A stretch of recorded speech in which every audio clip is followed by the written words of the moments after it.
네, 문재인 대통령과 윤석열 당선인의 청와대 만찬 방금 전 막 시작됐습니다. 어떤 대화가 오갈지 관심이 집중되는데요. 네, 이번 시간에는 정치부 방현덕 기자와 함께 이야기 나눠보겠습니다. 안녕하세요.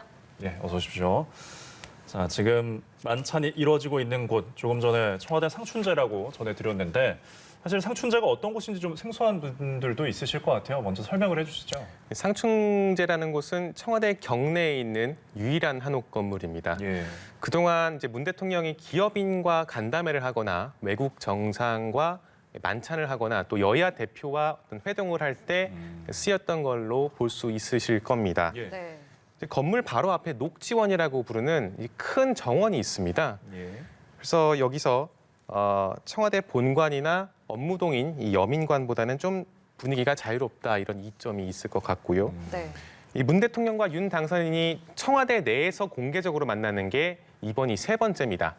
처음이 2019년 당시에 검찰총장 임명식이었고 그때는 본관이었고요. 예. 이듬해에 이 반부패 협의회 정책협의회라는 이 회의에서 여민관에서 열렸던 회의에서 만났습니다. 상춘제에서 만나는 건 이번이 처음이고요. 예. 네. 윤 당선인이 계속해서 청와대라는 공간에 대해서 이 권위적이다, 제왕적 권력의 어떤 그 상징 같은 곳이다라면서 이전을 하겠다고 해왔기 때문에 네. 청와대로서는 이 본관이나 여민관보다는 조금 더 잔디밭도 있고 자유로운 분위기에 네. 독대도 할 수 있는 이런 상춘제를 고르지 않았나 생각이 됩니다. 예. 예, 알겠습니다. 자, 가장 관심은 결국 무슨 대화가 오갈지 아니겠습니까? 일단 양쪽 모두 의제 없는 대화라고 밝혔고요. 윤 당선인은 오늘 기자들에게 민생과 안보 현안 이야기가 나올 거다 이렇게 말을 했습니다. 이 민생과 안보 현안, 그러면 어떤 얘기일까요? 아무래도 민생이란 얘기는 결국 이 소상공인을 위한 손실 보상을 위한 추경 예산 편성 문제가 될 겁니다. 윤 당선인의 대선 공약이죠. 이 추경을 50조 원 편성해서 소상공인 1인당 최대 1,000만 원을 지원하겠다. 이게 공약이었고 또 당선 이후에도 가장 시급한 문제라면서 우선순위를 둬왔습니다. 네. 또 이제 현 정부를 향해서 추경안을 자신의 임기 시작 전 이미 편성해서 국회로 보내달라 촉구를 하고 있는 상황인데 네. 다만 이제 기획재정부가 강하게 반대를 하고 있습니다. 그렇기 때문에 문 대통령이 이 자리에서 쉽게 찬성할 것이다 이렇게 예상하기는 좀 어려운 것 같고 민주당은 반대로 좀 빨리 하자 이런 입장입니다. 어떤 대화가 오갈지 오늘은 좀 지켜봐야 될 것 같습니다.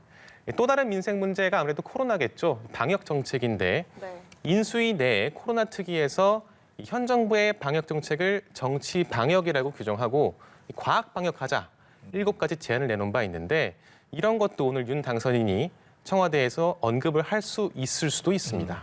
네. 자, 그리고 민생과 안보 현안도 이제 언급을 했습니다. 안보라고 하면은 아무래도 북한의 ICBM 발사 관련 이야기겠죠? 그럴 것 같습니다.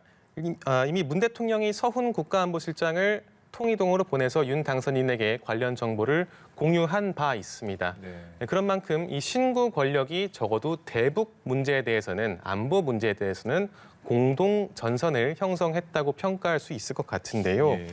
다만 문제는 윤 당선인과 문 대통령의 대북관 또 안보관이 상당히 다르다는 점에 있습니다. 윤 당선인이 후보 시절에 문재인 정권의 대북 정책을 예를 들어서 개성 연락소 폭파라든지 서해상 해수부 공무원 피격 사건이라든지에 대해서 문재인 정부가 북한 눈치만 보면서 너무 저자세를 하고 있다고 강하게 비판해왔거든요. 네. 이런 안보관을 오늘 회동에서 조금 드러낼 경우 약간 진통이 예상되지 않을까 이런 상상을 해볼 수 있을 것 같습니다. 예. 네. 이렇게 안보 얘기를 하다 보면 또 대통령 집무실, 용산 국방부 이전 이 얘기도 나올 수 있을 것 같거든요. 충분히 그럴 수 있을 것 같습니다. 특히 이제 내일이 국무회의가 예정돼 있거든요. 네.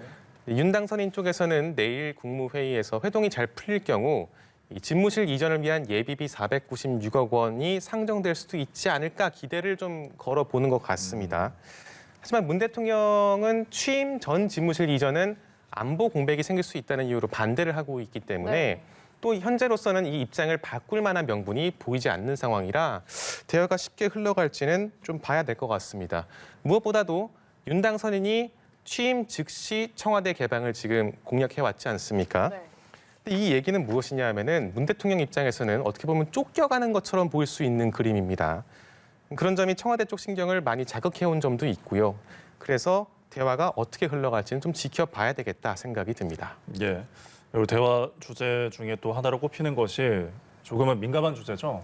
전 대통령 이제 사면 문제 어떻게 될 걸로 보시는지 좀 궁금한데 사실 처음 오찬이 이제 예정됐을 때 이야기가 나왔을 때 윤 당선인 측에서는 이명박 전 대통령의 사면을 공개적으로 좀 언급하지 않았습니까? 그래서 더욱 궁금한데요. 그렇죠. 일단 사면권이라는 게 대한민국에서 가진 사람이 딱 한 사람밖에 없습니다. 네. 현직 네. 대통령이죠. 네. 그만큼 사면권이 특수한 거고 또 심사숙고해서 행사해야 되는 권한이 맞는데 예.